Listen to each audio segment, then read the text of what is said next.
Ето ти едно изказване, което ще ти помогне без значение в каква ситуация се намира. В смисъл няма значение дали колата ти е развалена, дали нямаш пари, дали нямаш работа, дали приятелката ти те е зарязала, дали жената ти си е тръгнала.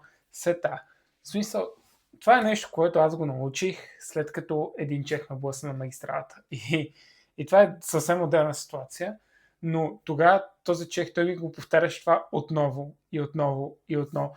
И на мен се наби главата. И в момента аз всеки път се го повтарям, всеки един път, когато нещо зле се случва, просто в даден момент се сещам за това. И съм някакво, да, може би е така. И самата фраза е всяко зло с добро. И на моменти аз седа някакво и мамка му, какво добро има в цялата ситуация. В смисъл, не го виждам, не знам какво добро мога да излезе от тук. И се минават седмица, месец, година.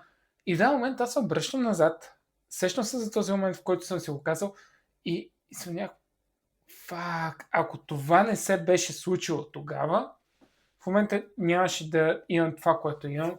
Живота нямаше ми се тече по начин, по който се е стекал и ще да съм на тотално различно място и винаги е било за добро.